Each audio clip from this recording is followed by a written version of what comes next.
हरिओम, मेरा नाम बिंदु है और मैं कौड़ सिद्धवाड़ी में पिछले 2 वर्षों से काम कर रही हूँ, जिसमें मैं फार्म एंड अलाइड सेक्टर में काम कर रही हूँ, जिसके अंतर्गत हम महिला किसान सशक्तिकरण परियोजना में काम कर रहे हैं, जिसका मेन उद्देश्य है अपनी कृषि को जैविक तरीके से खेती करना।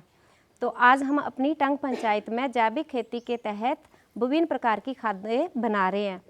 सबसे पहले मैं बताना चाहूँगी कि हमारी जो ये जैविक खेती है, इसे करना हमारे लिए क्यों ज़रूरी है।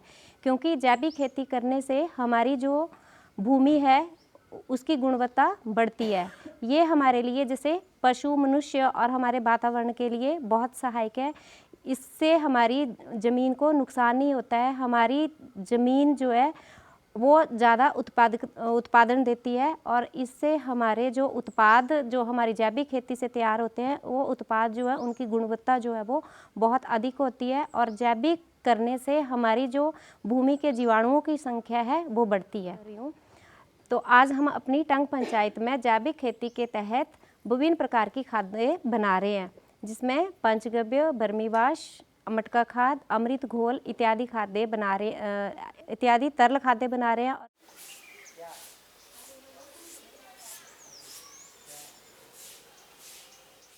ये जो हमारा सामान है पंचगव्य में डलने वाला, अगर उसने दुधारू पशु घर में रखा हुआ है तो किसान के पास ये सारा सामान जो है वो घर में ही मिल जाता है। सिर्फ 2 या 3 चीज़ें जैसे कच्चा नारियल, केला और सिरका जो है वो खरीदना पड़ता है और साथ में गुड़। और मैं थोड़ा सा इसकी मात्रा के बारे में बताऊंगी कि 15 लीटर हमने पंचगव्य बनाना है तो उसके लिए 2.5 किलो जो है वो हमें गोबर चाहिए, 1.5 लीटर जो है वो गौमूत्र चाहिए, 250 ग्राम गुड़, 1 लीटर दूध, 1 किलो दही, 2 कच्चे नारियल, 1 लीटर सिरका, 6 केले और 250 ग्राम घी, 10 लीटर पानी और उसके लिए एक खाली प्लास्टिक का बर्तन चाहिए। हम प्लास्टिक का बर्तन या मिट्टी का बर्तन सिर्फ इसलिए लेते हैं क्योंकि अगर हम लोहे या स्टील के बर्तन में ये बनाते हैं तो उसके जो साइड इफ़ेक्ट हैं, उसके जो कीटाणु होते हैं वो खाद में आ जाते हैं, जिसकी वजह से खाद जो है वो ख़राब हो जाती है। तो सबसे पहले पंचगव्य में 2.5 किलो गोबर डालेंगे गाय। तो इसमें ध्यान ये रहे कि ये जो कचरा होता है बाकी का तो वो उसमें न डले। तो इसको अच्छी तरह से साफ़ करके सिर्फ गोबर ही जो है वो हम पात्र में डालेंगे। अभी हम 2.5 किलो गोबर में गाय का देसी घी जो कि हम पिघला के जो है वो पंचगव्य में डालते हैं, तो इसको डालेंगे और अच्छी तरह से इसको मिक्स करेंगे। अभी हम इसमें गोबर और घी जो हमने अच्छी तरह मिक्स किया हुआ है, इसमें हम 1.5 लीटर गौमूत्र डालेंगे। जब हम ये इसको बंद करेंगे इस सामग्री को, तो इसमें हम बाल्टी में ढक्कन जो है वो पूरी तरह से बंद नहीं करेंगे। इसको थोड़ा सा जो है वो खुला छोड़ेंगे ताकि इसमें हवा भी जो है वो आती जाती रहे। और अगर ढक्कन नहीं लगाना है तो हम इसकी जगह जो है वो सूती कपड़ा या दुपट्टा भी बांध सकते हैं। अभी हम इसको अगले 3 दिनों के लिए छाया में रख देंगे। जो पंचगव्य में दूसरा सामान डलता है जैसे केला, नारियल, गुड़, सिरका इत्यादि जो है वो हम मिक्स करेंगे। जैसे ये है केला, जैसे पंचगव्य में 6 केला डलता है तो अभी इस केले को जैसे छिलका निकाल के अच्छी तरह से इसको मिक्स करेंगे। और गुड़, ये जो गुड़ है इसमें हम अभी पानी डालेंगे, इसका घोल तैयार करेंगे, जिसको फिर हम पूरे इस सामग्री में जो है वो डालेंगे। कच्चा नारियल है, इसको तोड़ के इसको निकाल के इसका नारियल अंदर से फिर उसको कूट कर जो है वो सामग्री के लिए तैयार करेंगे। अब हम पंचगव्य में जो हमारी ये बाकी की चीज़ें बची है जैसे दूध, दही, केला, नारियल, गुड़ और सिरका, इसको डालेंगे। एक एक करके मैं इसमें ये डाल रही हूँ। जैसे ये है कच्चा नारियल, ये है केला, केले का जो मैश किया हुआ मिश्रण है उसको डालेंगे। इसमें हम गुड़ का घोल डालेंगे। अभी हम इसमें सिरका डालेंगे। अभी हम इसमें दूध डालेंगे। ये 1 किलो दही डालेंगे। अभी हम इस सामग्री को अच्छी तरह से मिक्स करेंगे। इसमें 10 लीटर पानी डलता है, लेकिन हमने 1 लीटर जो है वो जब हमने गुड़ का घोल बनाया है तो उसमें डाल दिया हुआ है। तो अभी हम इसमें 9 लीटर पानी डालेंगे। अभी हम जो ये पंचगव्य के लिए जैसे केला, कच्चा नारियल, दूध, दही, गुड़ और सिरका जो डाला हुआ है और इसका जो मिश्रण तैयार किया हुआ है, उसमें जो हम 3 दिन पहले हमने जो गोबर, गौमूत्र और देसी घी का जो मिश्रण बनाया था उसमें डालेंगे। अब हम इन दोनों मिश्रण को हाथ से अच्छी तरह मिला देंगे।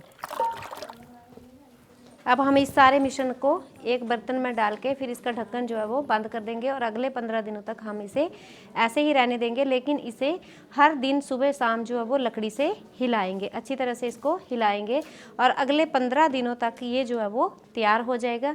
जब इसमें से खमीर जैसी खुशबू आने लगेगी तो ये बनके तैयार हो जाएगा। लेकिन अगर इसके विपरीत अगर इसमें जो है वो खटास की बदबू आती है तो इसे अगले 7 दिनों के लिए यही प्रक्रिया जो है वो हिलाने की प्रक्रिया जो है करते रहेंगे। ये पंचगव्य हमारा 20 दिन के बाद तैयार हो गया है। तो अभी हम पंचगव्य का छिड़काव जो अपने लहसुन के खेत में करेंगे। तो इसके लिए हमें, अगर पंचगव्य हमारा 1 लीटर है तो इसमें हम 10 लीटर पानी डालेंगे और इसका छिड़काव करेंगे।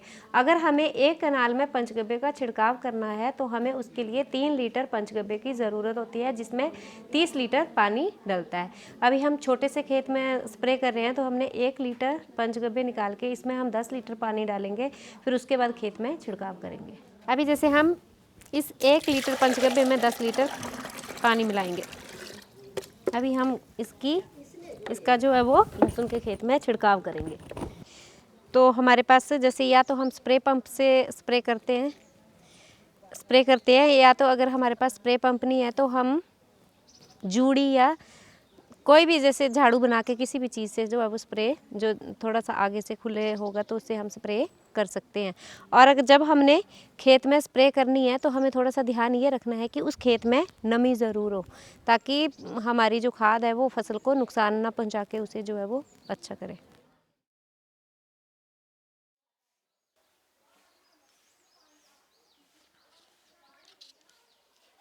मेरा नाम सरोज भट्ट है। मैं ग्राम पंचायत टंग से हूँ। मैं ये जो हमारी पंचायत में महिला किसान ग्रुप चले हुए हैं, इसमें मैं पंचायत लेवल से महिला किसान साथी हूँ। तो हम आज से पहले भी हम खेती करते थे और इस खेती में हम आम खेती करते थे, जैसे अपने जो खाद्य खुद डाल के। तो जब से हम कोर्ट से जुड़े तो कोर्ट के द्वारा हमें ट्रेनिंगें दी गई, हमें बताया गया कि जैविक खेती के क्या क्या फ़ायदे होते हैं। तो हमने उस विधि से 2 साल से हम उनके साथ जुड़े हुए, तो उनके साथ उस विधि से काम कर रहे हैं।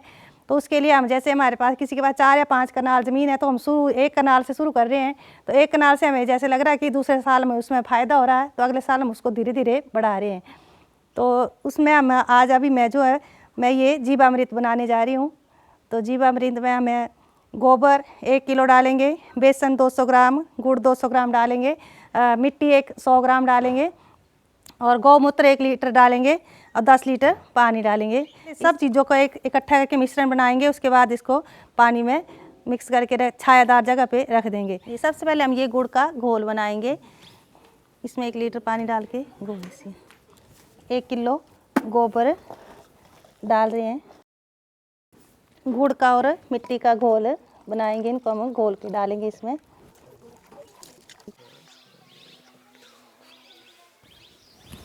इसके बाद हम बेसन का भी घोल बनाएंगे।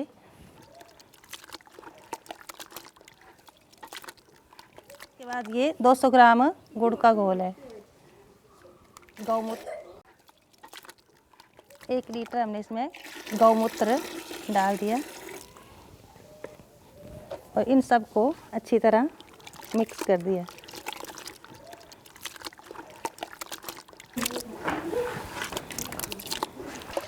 इस जीवामृत की स्प्रे हम ज़्यादा जैसे पनीरियाँ वगैरह देते हैं तो उसमें उसका जो प्लॉट हम तैयार करते हैं तो उसमें इसका स्प्रे करते हैं। इससे हमारे जो पनीरियों के पौधे होते हैं वो ज़्यादा स्वस्थ रहते हैं। उसमें जैसे वो टोका वगैरह लगता है वो भी नहीं लगता इससे।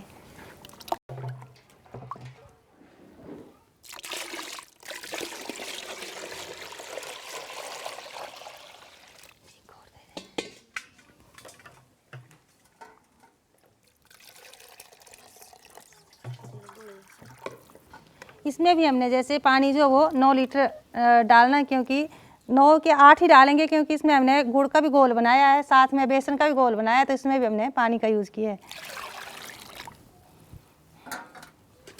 अब ये हमारी खाद बन के घोल तैयार हो गया। अभी हम इसको छायादार जगह में रखेंगे।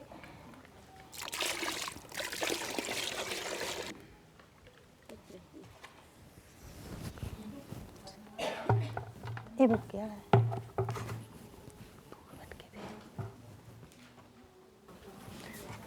अब इसको हम ढकने के लिए जालीदार दुपट्टे का प्रयोग करेंगे।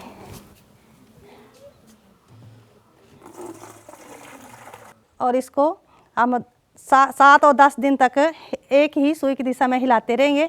और हिलाने के जब ये तैयार हो जाएगी तो हम इसे 1 और 10 की रेशो में स्प्रे कर सकते हैं। तो इसकी स्प्रे के लिए हम जैसे पहले हम इसको जैसे खेत तैयार करते हैं, खेत उसके लिए बिजाई के लिए, तो पहले स्प्रे करते हैं इसकी, या हम सिंचाई में इसकी स्प्रे कर देते हैं, या जैसे हमारा प्लॉट तैयार हो गया उसमें हम कर देते हैं। और दूसरी स्प्रे हम 20 दिन के बाद करते हैं, और तीसरी स्प्रे हम 45 दिन के बाद करते हैं। आज मैं आपको मटका खाद के बारे में बताऊंगी, उसकी क्या क्या फ़ायदे हैं और कैसे बनाई जाती है। मटका खाद बनाने के लिए हमें 5 लीटर पानी चाहिए, 5 लीटर गौमूत्र चाहिए, 5 किलो गोबर और 250 ग्राम गुड़ चाहिए। इस खाद की सबसे ज़्यादा विशेषता ये है कि ये खाद जो हम घर पर ही बना सकते हैं, इसके लिए ज़्यादा खर्चा नहीं होता है, क्योंकि एक सिर्फ हम गुड़ ही बाज़ार से ला सकते हैं, वो भी सस्ते दामों में आता है। सबसे पहले हम इस मटके में 5 लीटर पानी डालेंगे। 5 लीटर पानी हमने मटके में डाल दिया, और ये हमने 250 ग्राम गुड़ का घोल बना के रखा है, ताकि ये अच्छी तरह से मिक्स हो जाए, इसलिए हमने ये पहले से ही घोल के रखा हुआ है। इसको हम पानी में मिला देंगे और इसको अच्छी तरह से मटके में भी मिला देंगे।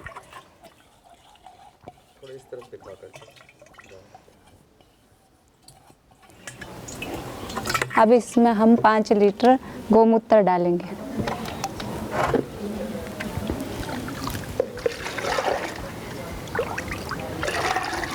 हम इसमें 5 किलो गोबर डालेंगे, और इस बात का ध्यान रखें कि गोबर ताज़ा होना चाहिए।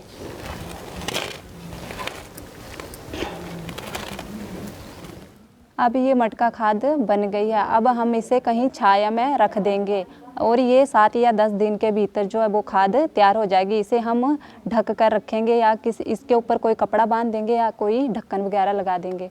और जब ये हर रोज़ इसे 5 मिनट तक हिलाना भी है इसको लकड़ी के डंडे से।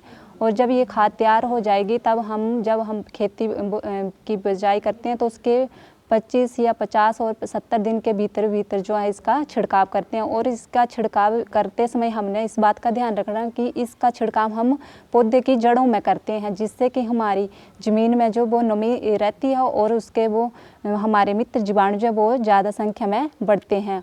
और इसका सबसे बड़ा फ़ायदा ये भी है कि इसका बार बार छिड़काव करने से जो बेसहारा पशु हमारी फसलों को नुकसान पहुंचाते हैं, वो भी इससे दूर भाग जाते हैं, और हमारी फसलें इससे भी बच जाती हैं, और हमारी ज़मीन में जो नमी वो बरकरार रहती है। और इसका छिड़काव करने का समय जो है वो सुबह हम 10 बजे से पहले करते हैं, और शाम को 4 बजे के बाद। दिन में इसका छिड़काव नहीं करते हैं।